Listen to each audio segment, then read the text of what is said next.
Hey YouTube, it's me, Kofi, and I am back with another video, and this one will be about higher education while on the autism spectrum. This is not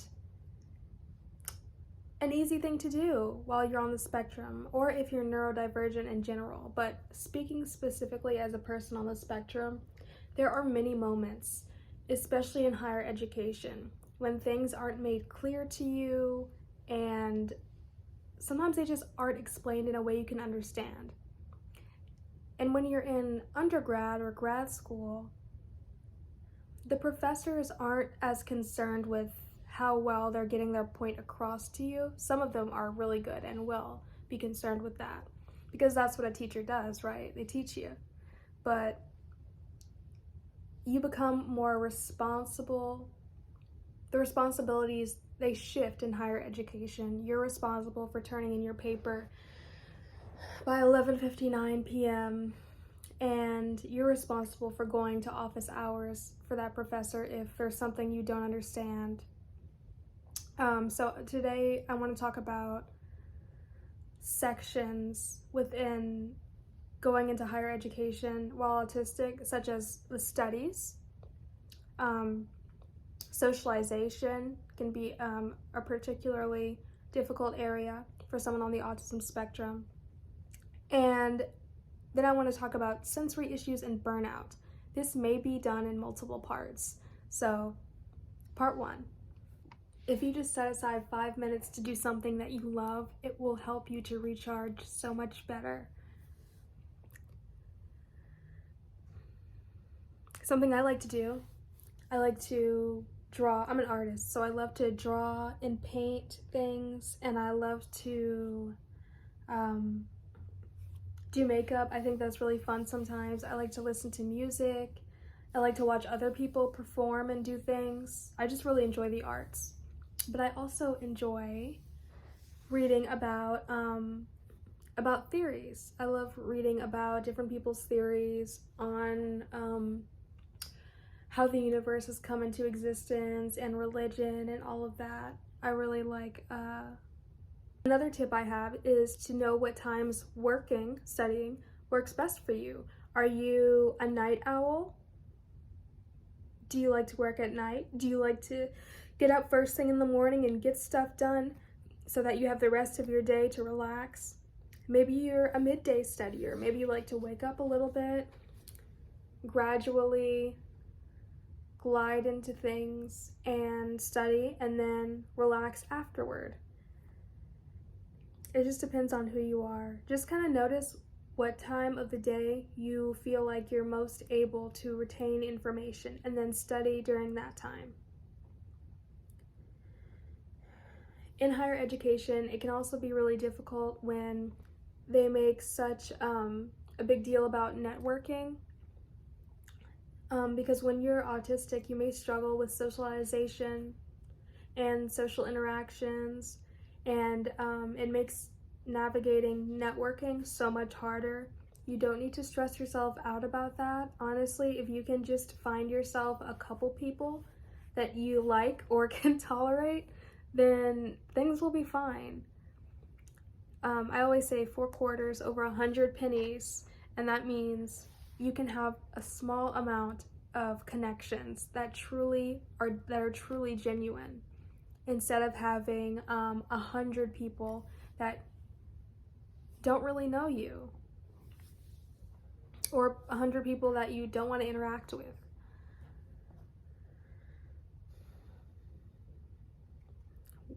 Something else that really helped me when I was in law school was finding other neurodivergent people to interact with.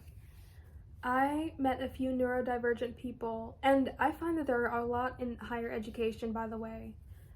Some of the most brilliant people I've ever met are neurodivergent.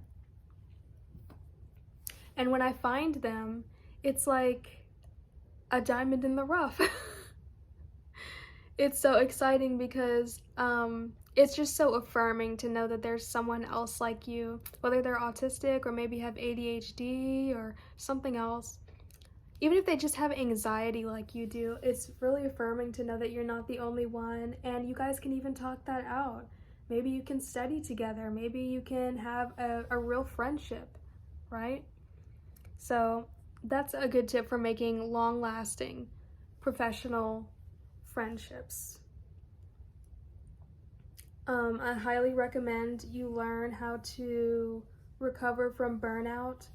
If you don't know a lot about burnout, I suggest that you research it, because burnout, it can be hard to recover from.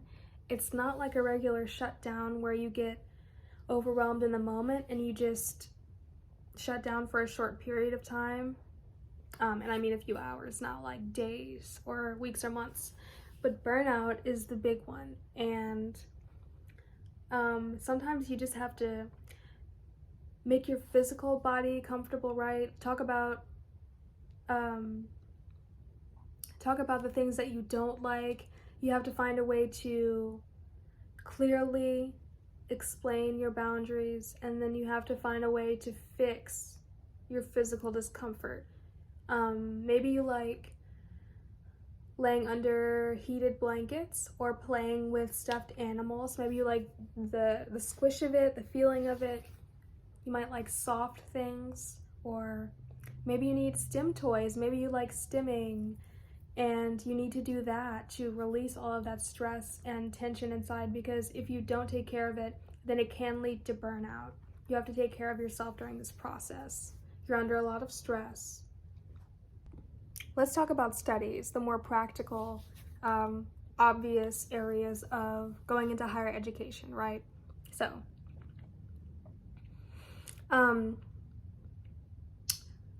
one of my best tools in undergrad was rateyourprofessor.com. And it's a website where everybody goes on, and people who have taken the class with that professor rate the professor, and they kind of tell you a little bit about the professor and what you can expect class to be like. I really like that about it, because I love predictability. And if you're on the autism spectrum, I'm sure you do too, because it's just so great to know what's going on. It's so comforting. Another tip I have is know what you can and cannot take from a professor. Let me explain.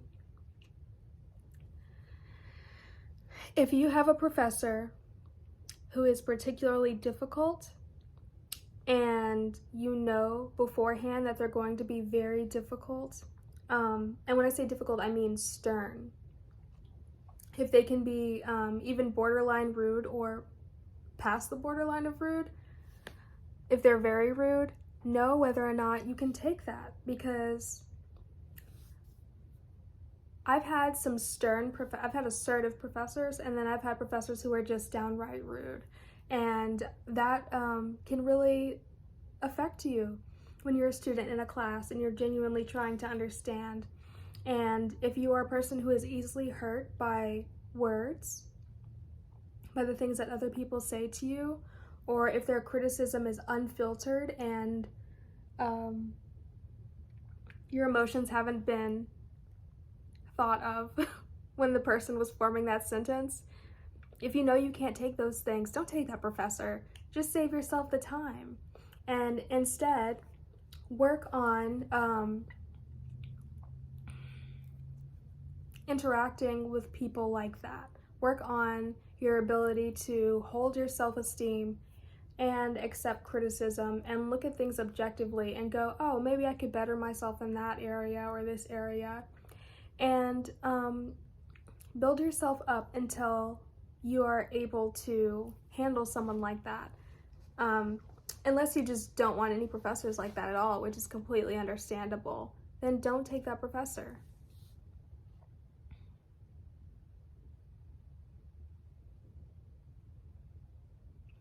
So that's an example of something that you maybe can't take from a professor. Think of things that you can, because when you know your boundaries in a class between you and a professor, and you know what you can take, you know what you like, it can be really great for finding some of the best professors ever. And for example, if you know that you're a visual learner and you heard that this professor loves to share with the class a lot of graphs and visual imagery maybe up on the board while teaching, then that might be a good professor for you. I've had teachers like that, and I really enjoyed that. It really helped me to understand what was going on inside of their minds, so that I could understand better myself. So think about the things that you like about teachers. Maybe teachers you've had in the past, there are things you've liked about them or disliked about them, and write those out and try to figure out what kinds of professors would be the best for you. Though I will say that higher education is not like lower education. It's just different. And you may find that you do like strict professors after having a teacher that was strict and not liking it. You may have changed since you've gotten older. So just know your priorities. Know your standards. Know your triggers.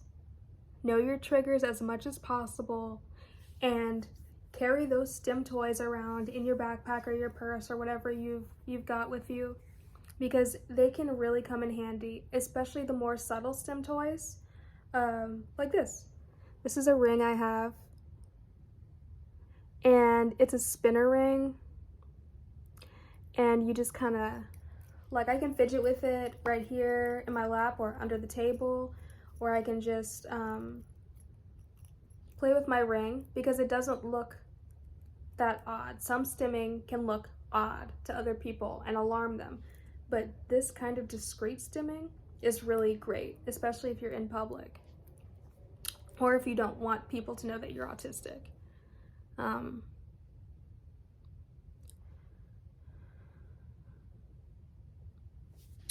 Accommodations.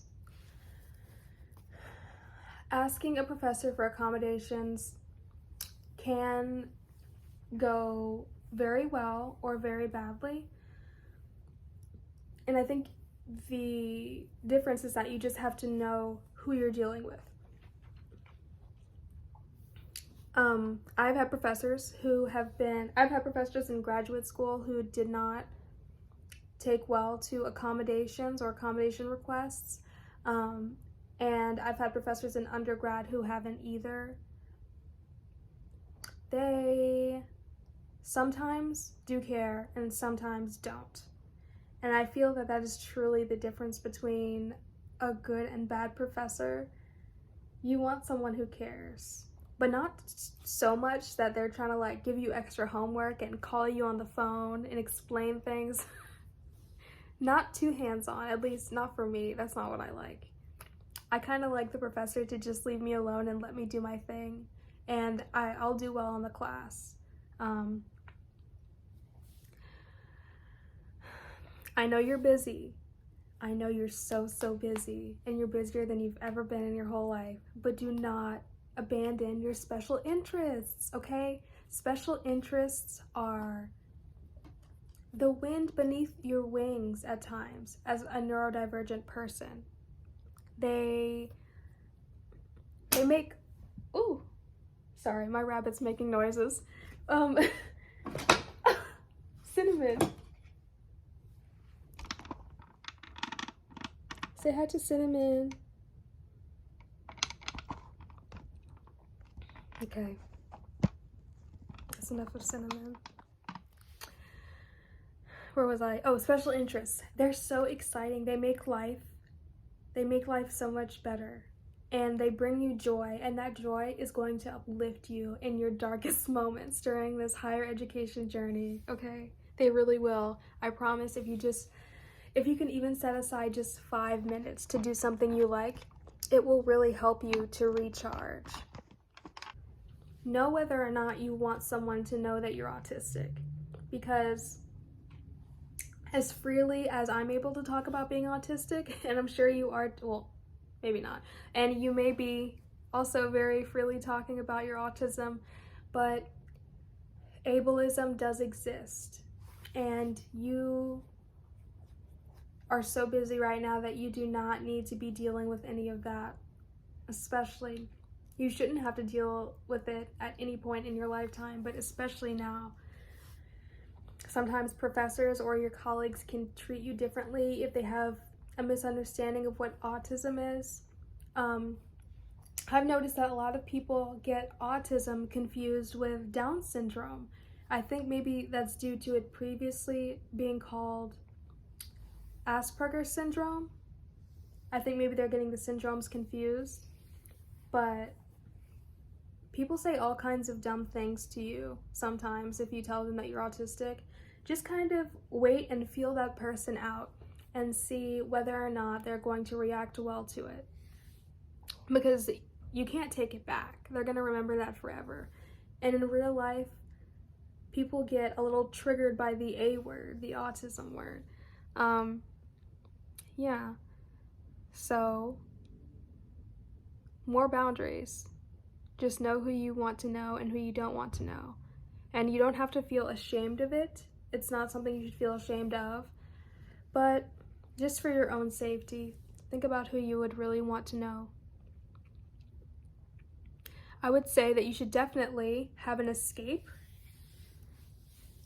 for when you get overwhelmed.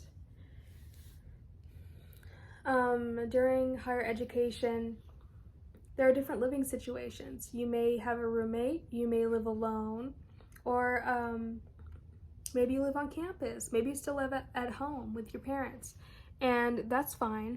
Just have a place for when you get overwhelmed. I think that every autistic person should have their own space. They should have their own, and I mean physically, like a physical space. Maybe it's really cozy for you to sit in the bathtub, or maybe it's cozy for you to sit in the closet where it's quiet. Maybe you like being under your weighted blanket. Maybe that's cozy for you.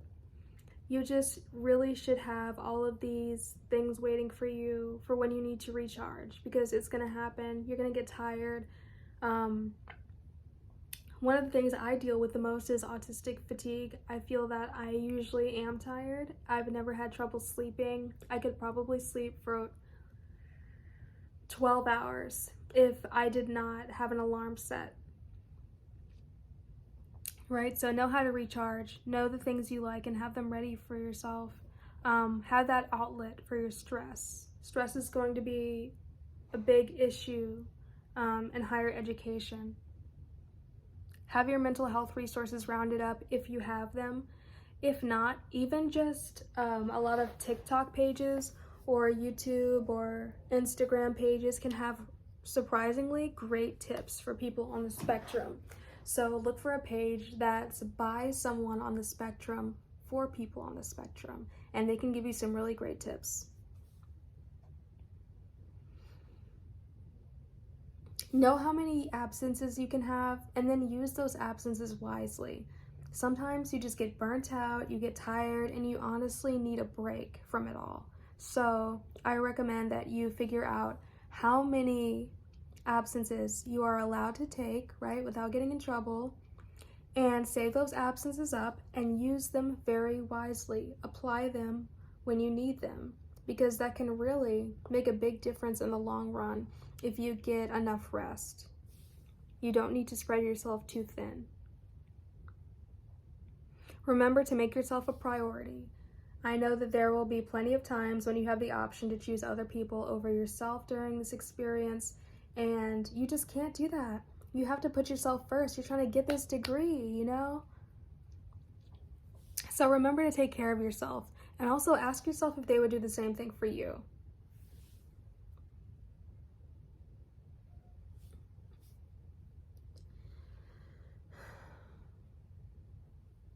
Don't feel like you have to study the way that other people tell you to.